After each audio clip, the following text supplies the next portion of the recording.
behind me is a statue of Isaac Jogues, a French Jesuit priest who discovered what we now call Lake George, or what he called Lac Du Sans Sacrement. He made 2 pilgrimages to North America to convert the Amerindian people.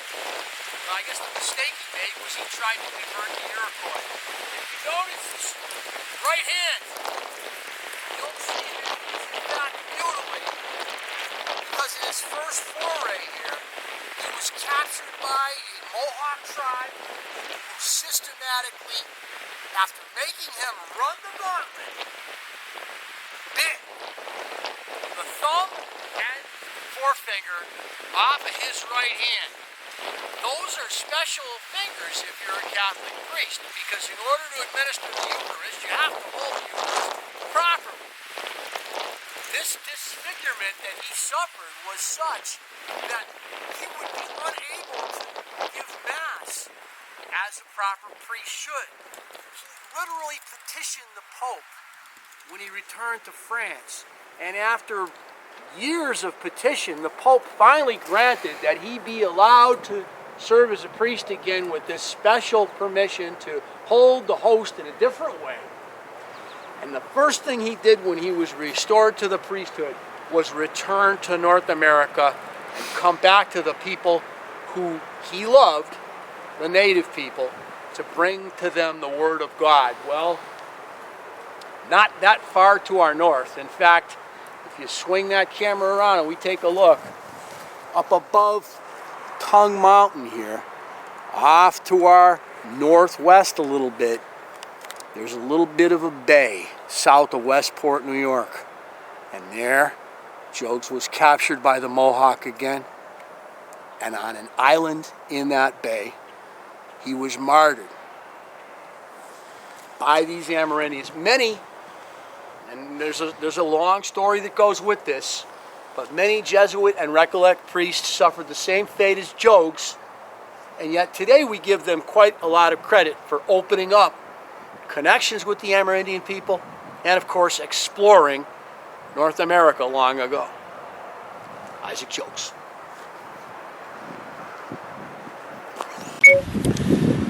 You never know what you're going to find when you're on the road in fishing historic places, and when you do, you got to kind of stop. This right here is a monument, the death site of Lord Augustus Howe, the oldest of the Howe brothers. Sir William, commanding general in the American Revolution for 3 years, chased Washington all over everywhere, beat him multiple times, and then Black Dick Howe, the commander of the British Navy in the American theater in the American Revolution. Well, this is their older brother, and it is often said that had he survived the attack on Ticonderoga, the Americans could not possibly have won the Revolutionary War. This is one of those great what-ifs in history, because Howe was a guy who knew how to get colonial militia to fight. He knew how to get his own soldiers to fight in the howling wilderness that is New York. It's right here, right next to the river to fish. And right here next to this portion of the La Chute River that flows down from Lake George, we find the death site of George Augustus Howe. You never know what's going to reach out and bite you. So here you can see Lake George's Tongue Mountain, which divides the lake in half pretty much, with Northwest Bay to the left and the body of the lake heading up toward Ticonderoga to the right. Now, my brother and I try to get up to Lake George every spring. Sometimes it's beetroot, sometimes it's price. We get up there in the canoe and we tackle the lake. You know, we're going to hit it later on with the boat, with the Aquavictus. But Lake George is just dynamite early in the spring as the ice leaves the lake. Tremendous population of bass, large and smallmouth, as well as the lake trout and the perch. And we get up there and throw the canoe on. There's a lot of places you can access the lake with a canoe, and as long as the wind is down, you can have success. And that's what my brother and I are doing here.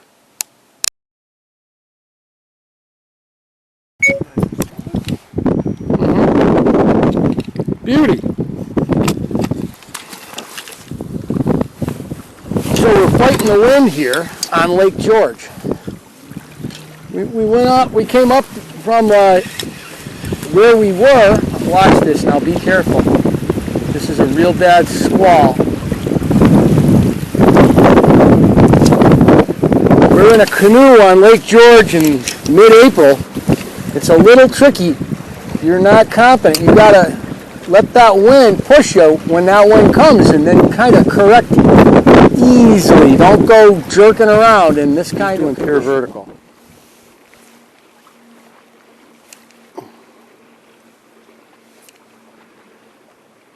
Sometimes the yo-yo works better than vertical, and sometimes vertical works better than the yo-yo. That's true.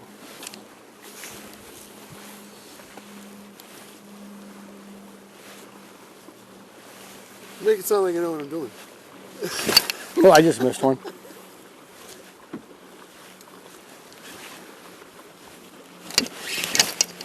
There we go.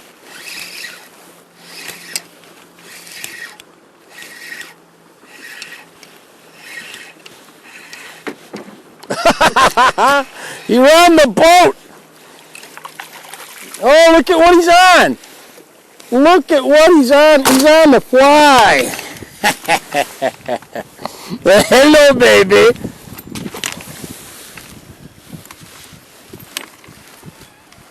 You see what I did? I broke all the rules of bass fishing, right? I'm using a crayfish fly, and he crushed it. Imagine that. Bass guy doesn't like that. Bass guy's like, it's not rubber.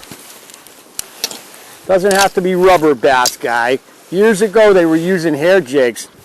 This is a little bit of a advanced hair jig. Shouldn't say this. Bass guy, I'll be all over it. Gotta get me some of them crayfish flies that I saw on Fishing Historic Places.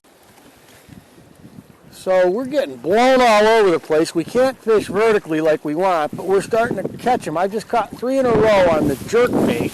Here we are, pulling one of them in. Oh, did you miss one? Get it out there toward that cabin.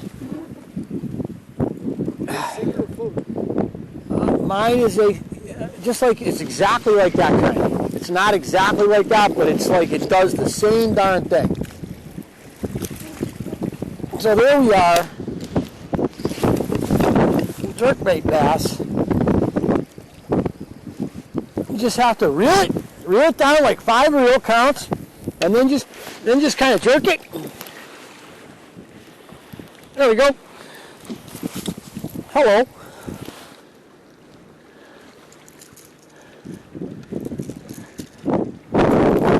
When they're on these,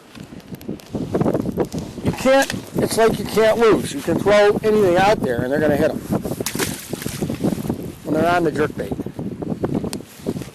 They're really on the jerkbait right now.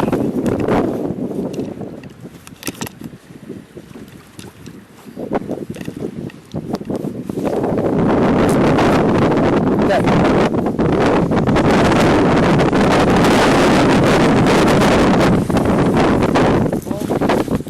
Oh yeah, there you go. Now look at how windy it is. You're going to cast it wherever you want here. Just cast it out and reel it down. So you get it in the water. Now you reel it down like 5. Stop. Let it sit for a second, and then go boop boop, and stop. Let it sit for a second. Boop boop. I haven't gotten a hit yet. And they'll hit it when it's just sitting there, Steve. You don't have to be. There you go. Don't panic on it. Don't panic on it. Nice. Deeper with the. Oh, there you go. Waking him up. Waking him up. Don't grab the lure. Don't grab the line. Pull him right straight. Oh, I got one right here. I see one doing that. One wheel me. I'm just hanging mine behind the boat. Oh man.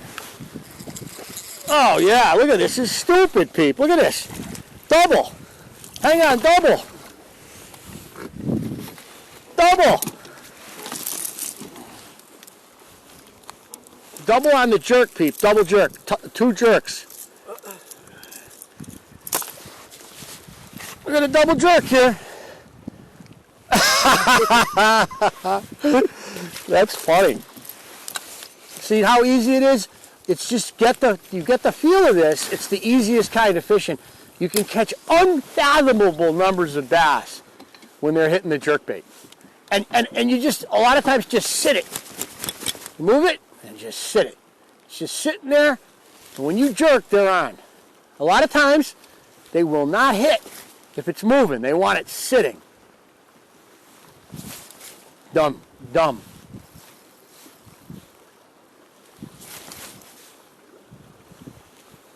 Now the wind blowing in here all day probably riled them up.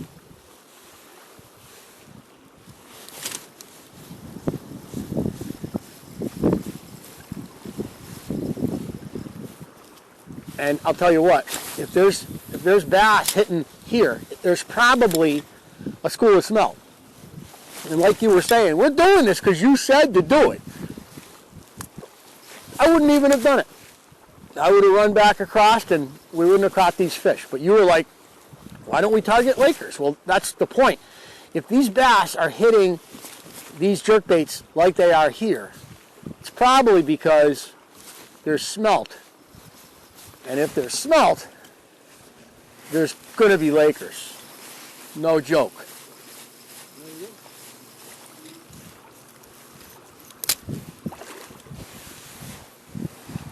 Lake George action on the jerkbait. Look at that beautiful, beautiful vista. It's a vantage, if you will.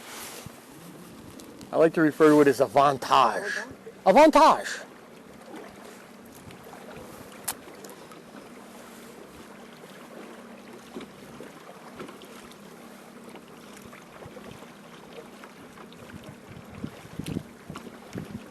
Outrageous conditions, like the wind is just crushing us, probably 20, 25 mile an hour winds in gusts. And we're basically, we're trying to catch them down deep, but we can't get firm contact with the bottom. I think I caught like 5, you caught like 3? Including the first. Oh! No, I think I caught 4, including the first. Yeah, so then we're looking at heading in, because it's actually dangerous wind out there. There's dangerous gusts. And so we decide we want to throw some jerkbaits out in the deep. Yeah, out in the deep.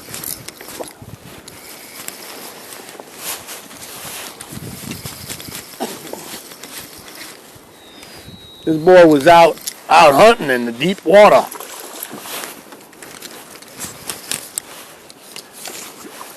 Oh, feisty! It's all right, little boy. This guy's got a little bit of give. He don't. Oh yes, in the deeper water. Double it up. Take it easy. That's a hog. Take it easy now. That's a hog.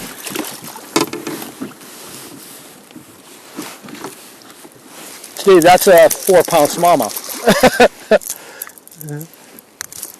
He's got his prowl on, people. Look at the prowl. Look at his face. Get that fish now. Don't concentrate on the camera. Oh, that's a nice fish. Double. Don't hook yourself. Look at the belly on that. That's a big fat boy. You don't like that be called name like that, boy. Holy cow. And these are your first jerkbait fish, right? And you see the technique. Yeah, but do you notice how weird it is to do it? Because you're using slack line. You're fishing these things slack. You reel it in, and then you stop it, and you jerk it. You know what I mean? And then hitting it. It's not the way you typically fish for bass. It's not tight line bassing at all. You're actually fishing with a slack line a lot of times. Now, they hit it, when you're reeling it too, but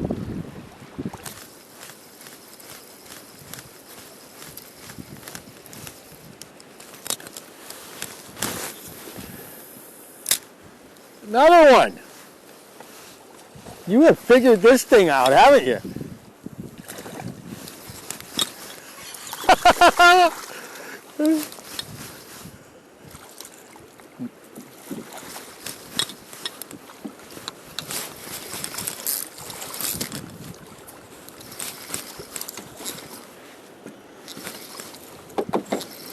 I think this is a Laker.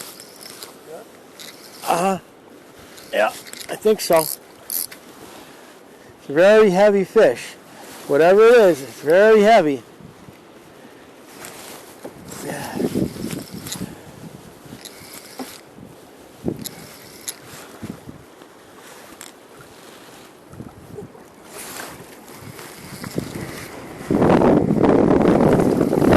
It's a Laker.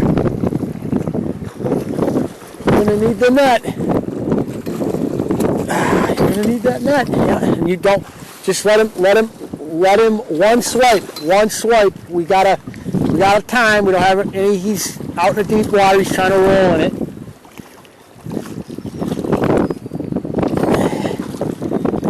He's got it good. Gonna bring him over. We got this wind kicking us around now. That ain't helping.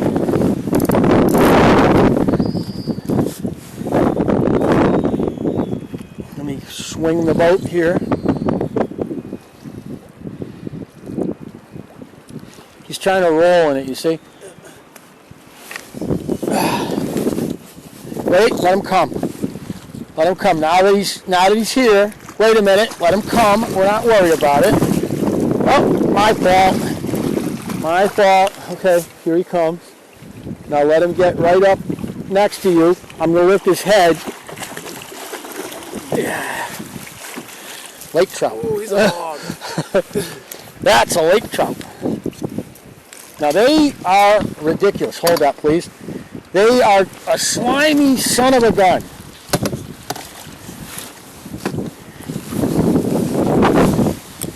They will slime you.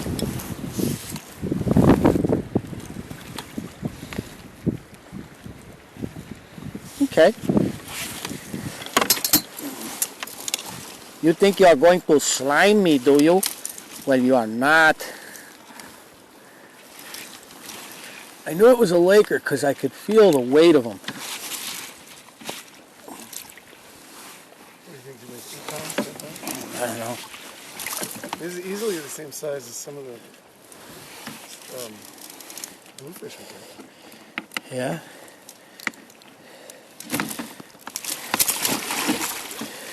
Keep him nice and cool in the water. We don't need to make him uncomfortable.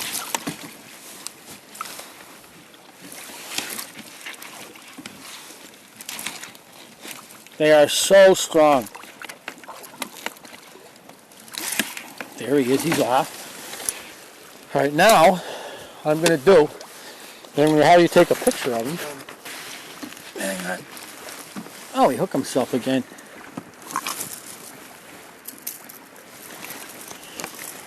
Hang on, don't lose that camera. Okay, there. There's a lake trout. You should spin around if you can. Okay, I will. Oh, he's all slimy. Hang on.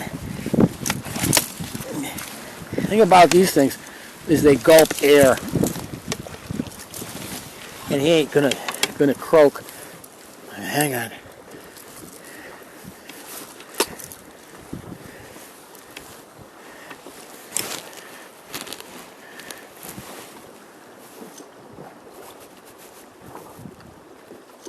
Okay, turn it up the other way now. Like this? Yeah. Okay.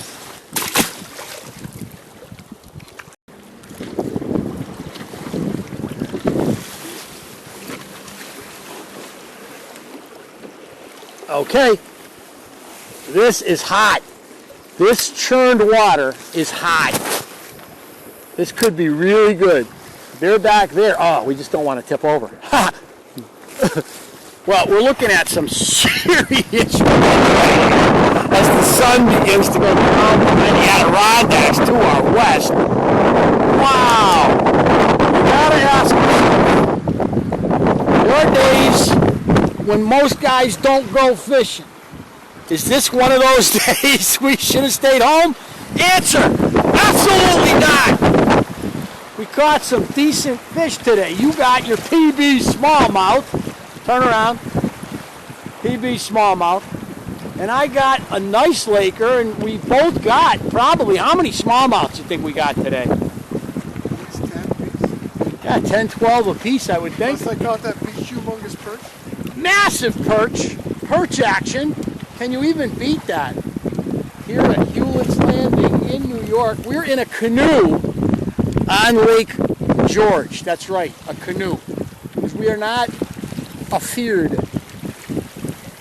Well, I'm a little afeared, but not that.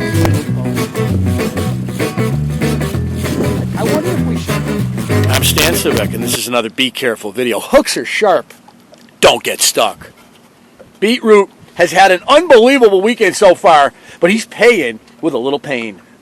So what he's going to have to do from now on is be a little more careful when he's handling those treble hooks. Luckily, my boy Beetroot had debarbed the hooks. Now this is the kind of sportsman I'm with here on the Aqua Victus.